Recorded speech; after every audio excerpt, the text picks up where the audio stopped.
what was this Saudi Arabia hold on America? Now you have Saudi terrorists taking out the 9/11 towers, That's right. Saudi Arabia actively lobbying to protect one of the most dangerous men, at least in the last quarter century, at least in this region. And then Yes, eventually Pervez Musharraf also pardoning AQ Khan, therefore ending all investigations. What is this that's right. compulsion that America has with dictators and this love story? That is one of the most difficult questions that you could ask. You know, we like to try to convince the world that we are a shining beacon of hope for democracy and human rights and equality, and it's just simply not true. Hmm. Our foreign relations, our foreign relations are based on our national needs at any given moment. We don't do things because they're the right thing to do. Hmm. We do them because they happen to be good for us that day, which is why we get into bed with so many dictators around the world, which is why we get into bed with so many politicians who are so extreme in their personal politics that it makes no sense to the American people. Why are we in bed with Benjamin Netanyahu right now Right. when Right. we've known Netanyahu since the 1980s as an Yes. extremist? Yes. Because it's it's the easy thing to do and it serves our purposes, today. That may change tomorrow, but today it's okay. I worked for an ambassador in Bahrain who was an absolutely lovely man. And he said one day, I still remember this. I was young and impressionable, and he said, our foreign policy in Saudi Arabia really is as simple as we buy their oil and they buy our weapons.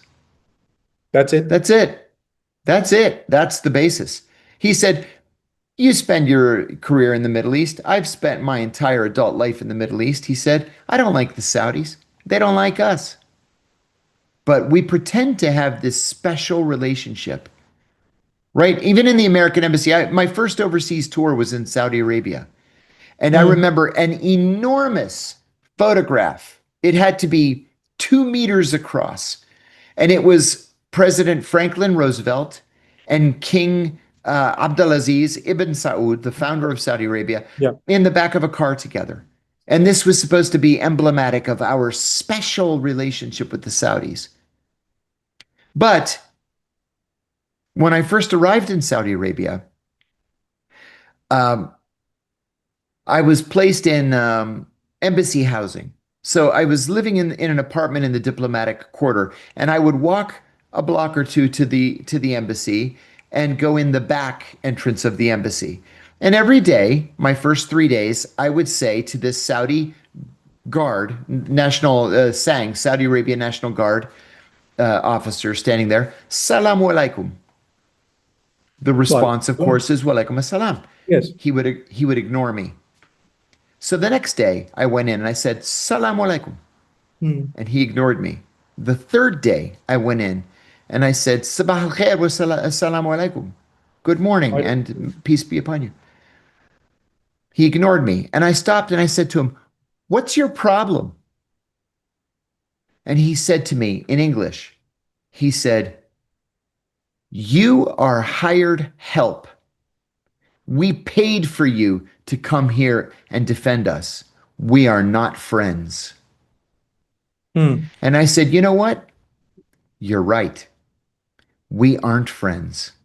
I don't like you, and I don't like any of your compatriots. None of them. Right. And then I never spoke to him again. But that was the US Saudi relationship in a nutshell.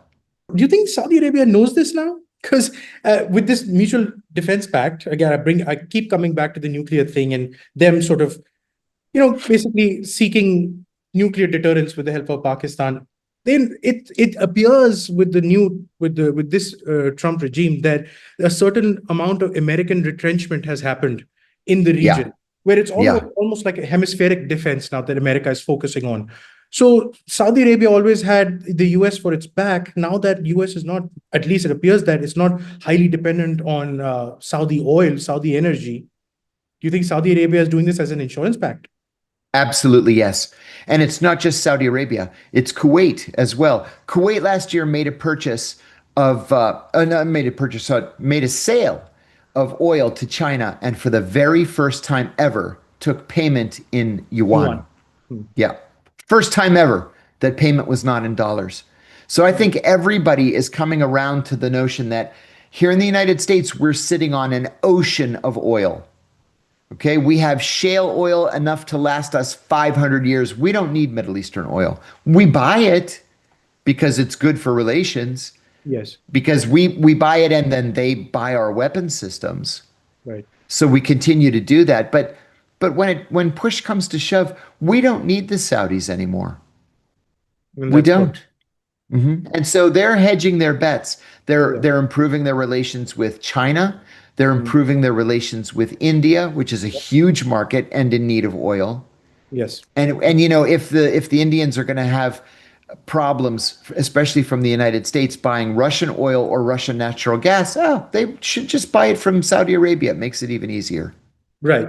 Yeah, So I absolutely. think we're Yeah. seeing a transformation here in the way the A world very operates. dynamic geopolitical shift is being viewed here. That's why conversations like Agreed. with you, someone in the field and who has historical context, I mean, it's fantastic. You know,